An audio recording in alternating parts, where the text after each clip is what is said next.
ರಸ್ತೆಯಲ್ಲೇ ನಮಾಜ್ ಮಾಡಿದವರಿಗೆ ಕಾಂಗ್ರೆಸ್ ನಾಯಕರು ಬೆಂಬಲ ನೀಡಿದ್ದು, ಪೊಲೀಸರು ದಾಖಲಿಸಿದ್ದ ಸುಮೋಟೋ ಪ್ರಕರಣಕ್ಕೆ ತರಾತುರಿಯಲ್ಲಿ ಬಿ ರಿಪೋರ್ಟ್ ಹಾಕಿಸಿದ್ದಾರೆ.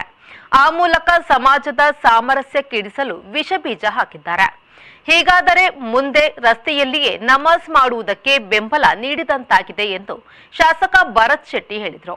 ಬಿಜೆಪಿ ಕಚೇರಿಯಲ್ಲಿ ಸುದ್ದಿಗೋಷ್ಠಿಯಲ್ಲಿ ಮಾತನಾಡಿದ್ದ ಅವರು, ಜನನಿಬಿಡ ವಾಹನ ದಟ್ಟಣೆ ಇರುವ ಸ್ಥಳದಲ್ಲಿ ನಮಾಜ್ ಮಾಡುವುದು ಸರಿಯಾ ಎಂದು ಪ್ರಶ್ನಿಸಿದರೆ, ಯಕ್ಷಗಾನ ಬೇರೆ ಕಾರ್ಯಕ್ರಮವನ್ನು ಮಾಡುತ್ತೀರಿ ಎನ್ನುತ್ತಾರೆ.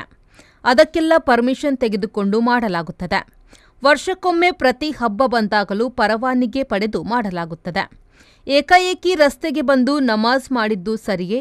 ಸುಮೋಟೋ ಕೇಸ್ ವಾಪಸ್ ತೆಗೆದು ಕೇಸ್ ಹಾಕಿದ ಅಧಿಕಾರಿಯನ್ನು ರಜೆಯ ಮೇಲೆ ಕಳಿಸಿದ್ದು ಸರಿಯೇ? ತನಿಖೆಯನ್ನೇ ನಡೆಸದೆ ಬಿ ರಿಪೋರ್ಟ್ ಹಾಕಿರುವುದು ಸರಿಯೇ? ಇದನ್ನು ಕಾಂಗ್ರೆಸ್ ನಾಯಕರ ಒತ್ತಡಕ್ಕೆ ಮಣಿದು ಮಾಡಿದ್ದಾರೆ ಎಂದರು. ಎಫ್ಐಆರ್ ದಾಖಲಿಸಿದ ಪೊಲೀಸರು ಯಾವುದೇ ತನಿಖೆ ನಡೆಸಲ್ಲ, ಮಹಜರು ಮಾಡಿಲ್ಲ, ವಿಡಿಯೋ ಬಗ್ಗೆ ಫೋರೆನ್ಸಿಕ್ ತನಿಖೆಯನ್ನೂ ಮಾಡಿಲ್ಲ. ಕಾಂಗ್ರೆಸ್ ತನ್ನ ತುಷ್ಟೀಕರಣಕ್ಕಾಗಿ ಪೊಲೀಸ್ ವ್ಯವಸ್ಥೆಯನ್ನೇ ಹಾಳು ಮಾಡುತ್ತಿದೆ ಎಂದರು. ಜನಬೀಡು ಒಳ್ಳೆ ಟ್ರಾಫಿಕ್ ಇರುವಂಥ ಜಾಗದಲ್ಲಿ ಪಬ್ಲಿಕ್ಕನ್ನು ಡಿಸ್ಟರ್ಬ್ ಮಾಡಿ ನೀವು ನಮಾಜ್ ಮಾಡೋದು ಸರಿಯಾ? ಒಂದು ಕ್ವಶನ್. ಅದಕ್ಕೆ ಇವ್ರು ಹೇಳ್ತಾರೆ, ನೀವು ಯಕ್ಷಗಾನ ಅದು ಇದು ಎಲ್ಲ ರಸ್ತೆಯಲ್ಲಿ ಮಾಡ್ತೀರ ಅಂತ. ಇದಕ್ಕೆಲ್ಲ ಪರ್ಮಿಷನ್ ತೊಗೊಂಡು ಮಾಡಬೇಕು. ನೀವು ವರ್ಷದಲ್ಲಿ ಒಂದು ರೀತಿಯ ದೊಡ್ಡ ಹಬ್ಬ ಆಗ್ತದೆ, ಏನೋ ಒಂದು ಕಾರ್ಯಕ್ರಮ, ಯಾರೇ ಮತದವರಾಗಲಿ, ಎಲ್ಲ ಜಾತಿ ಮತದವರು ಸಹ ಹಬ್ಬ ಆಗ್ತದೆ, ಪರ್ಮಿಷನ್ ತೊಗೊಂಡು ಮಾಡ್ತೀರ ಅಂತ ಹೇಳಿದರೆ ಸರಿ. ಪರ್ಮಿಷನ್ ತೊಗೊಂಡು ಮಾಡೋದು ಬೇರೆ ವಿಷಯ. ಏಕಾಏಕಿ ನೀವು ಸಡನ್ನಾಗಿ ರಸ್ತೆಗೆ ಬಂದು ಜನರಿಗೆ ಯಾವುದೂ ವಿಷಯ ಗೊತ್ತಿಲ್ಲದಿರುವಂಥ ಸಮಯದಲ್ಲಿ ರಸ್ತೆಯಲ್ಲಿ ನಮಾಜ್ ಮಾಡೋದು ಸರಿಯಾ? ಎರಡನೇದಾಗಿ ಸುಮೋಟೋ ಕೇಸನ್ನು ಹಾಕಿದ್ದಾರೆ, ಅದನ್ನು ವಾಪಸ್ ತೆಗಿತಾರೆ. ಸುಮೋಟೋ ಕೇಸನ್ನು ವಾಪಸ್ ತೆಗೆದು ಯಾರು ಅಧಿಕಾರಿ ಆ ಸುಮೋಟೋ ಕೇಸ್ ಹಾಕಿದ್ದಾನೆ ಅವನನ್ನು ರಜೆ ಮೇಲೆ ಕಳಿಸ್ತಾರೆ. ಇದು ಸರಿಯಾ? ಬಿ ರಿಪೋರ್ಟ್ ಹಾಕಿದ್ದೀವಿ ಅನ್ನುವಂಥದ್ದನ್ನು ಆಲ್ರೆಡಿ ಹೇಳ್ತಾರೆ. ಬಿ ರಿಪೋರ್ಟ್ ಹಾಕುವಾಗ ಇನ್ವೆಸ್ಟಿಗೇಷನ್ ಆಗಬೇಕು. ಇನ್ವೆಸ್ಟಿಗೇಷನ್ ಇಲ್ಲದೆ ಬಿ ರಿಪೋರ್ಟ್ ಹಾಕಿದ್ದು ಸರಿಯಾ?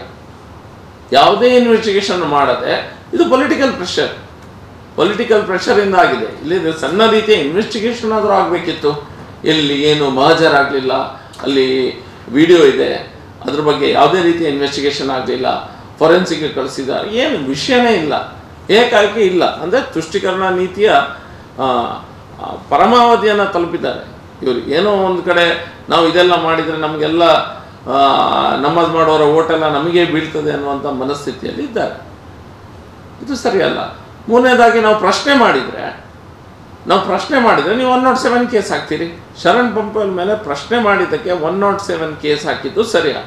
ಹಾಗಾದರೆ ನಾವು ಬಾಯಿ ಮುಚ್ಚಿ ಕೂತ್ಕೊಂಡು ಇವ್ರು ಮಾಡಿದ್ದೆಲ್ಲ ನೋಡಬೇಕಾ, ಕೇಳಬೇಕಾ? ನಾಳೆ ಮತ್ತೊಬ್ಬರು ಬಂದು ಇಳಿತಾರೆ ಈಗ ರಸ್ತೆಗೆ, ಬೇರೆನೋ ಮಾಡ್ತಾರೆ ಪ್ರಾರ್ಥನೆ, ಆಗೇನು ಮಾಡ್ತೀರಿ ನೀವು? ನಾನು ಮಾಡಿಸ್ತೇನೆ ಅಂತ ಹೇಳಿದ್ದಲ್ಲ, ಮಾಡಿದರೆ ಒಬ್ಬ ಹಿಂದೂ ಆಗಿ ನಾನು ಹೋಗಿ ಹನುಮ ಚಾಲಿಸನ ಏನೋ ಮಾಡ್ತೇನೆ, ಯಾರಾದರೂ ಮಾಡ್ತಾರೆ. ಆಗ ಯಾಕೆ ಇದಕ್ಕೆ ಅವಕಾಶ ಮಾಡಿಕೊಡ್ಬೇಕು? ಈ ರೀತಿಯ ವ್ಯವಸ್ಥೆಗೆ ಸಮಾಜದಲ್ಲಿ ಯಾಕೆ ಅವ್ಯವಸ್ಥೆ ಮಾಡಿಕೊಡ್ಬೇಕು? ಪರ್ಮಿಷನ್ ತೊಗೊಳ್ಳಿ, ಯಾರಾದರೂ ಮಾಡಲಿ. ಈ ಅವ್ಯವಸ್ಥೆ ಮಾಡಿದ ಕಾರಣ ಇನ್ನು ಬೇರೆ ಬೇರೆ ಕಡೆಯಿಂದ ಒಂದು ಆಸ್ಪದ ಕೊಟ್ಟಾಗ ಇನ್ನು ಎಲ್ಲರೂ ಸಹ ಸ್ಟಾರ್ಟ್ ಮಾಡಿ, ಇನ್ನು ಪರ್ಮಿಷನ್ ಹೆಂಗಿಲ್ದ ಇದ್ದೆತ್ತೋ ನೋಡು ಅನ್ನುವಂಥ ಮನಸ್ಥಿತಿ ಬರ್ತದೆ. ನಾವ್ಯಾಕೆ ಅಲ್ಲಿ ಹೋಗಿ ಪೊಲೀಸ್ ಸ್ಟೇಷನ್ಗೆ ಹೋಗಿ ದುಡ್ಡು ಕಟ್ಟೋದು, ಮೈಕ್ ಪರ್ಮಿಷನ್ನು ಮತ್ತು ಈ ಪರ್ಮಿಷನ್ನು, ಅಲ್ಲಿ ಕೂತದಕ್ಕೆ ಪರ್ಮಿಷನ್ನು, ನಿತ್ತದಕ್ಕೆ ಪರ್ಮಿಷನ್, ಕುರ್ಚಿ ಇಟ್ಟದಕ್ಕೆ ಇದೆಲ್ಲ ಪರ್ಮಿಷನ್ ಆಗಿ ತೊಗೊಳ್ಬೇಕಾಗಾದ್ರೆ ಎಲ್ಲರಿಗೂ ಬಿಟ್ಟು ಬಿಡಿ.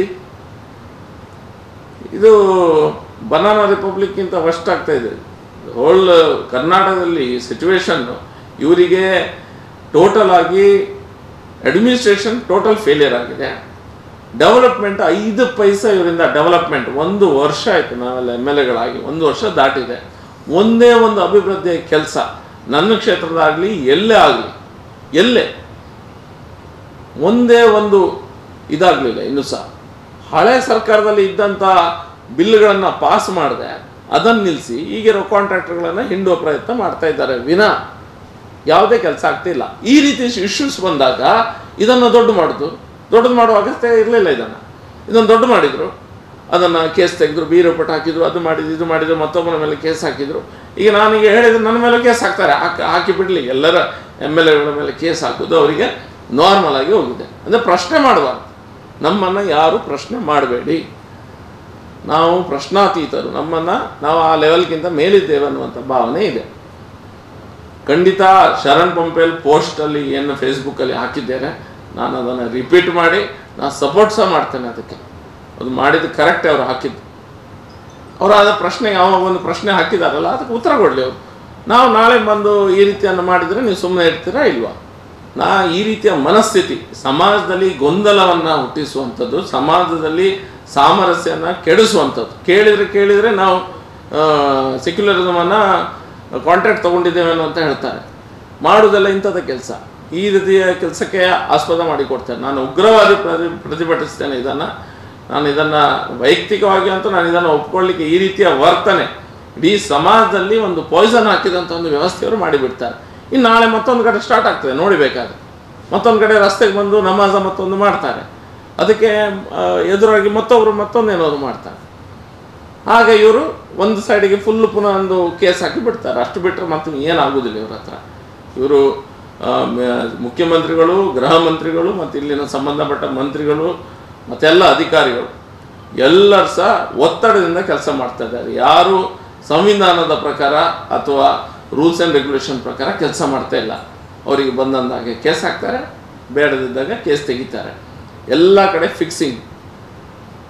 ಎಲ್ಲ ಯಾರಾದರೂ ಸ್ವಲ್ಪ ಅನ್ಯಾಯದ ವಿರುದ್ಧ ಹೋರಾಟ ಮಾಡ್ತಾರೆ ಅಂತ ಹೇಳಿದ್ರೆ ಸೀದಾ ಬಂದು ಕೇಸ್ ಹೊಡೆದು ಬಿಡ್ತಾರೆ. ಆ ರೀತಿಯ ಪ್ರೆಷರ್ ಟ್ಯಾಕ್ಟಿಕ್ಸ್ಗೆ ನಾವು ಬಗ್ಗುವುದೇ ಇಲ್ಲ. ನಾವು ಸಂಘರ್ಷದ ಮೂಲಕವೇ ಪಕ್ಷವನ್ನು ಕಟ್ಟಿದ್ದವರು.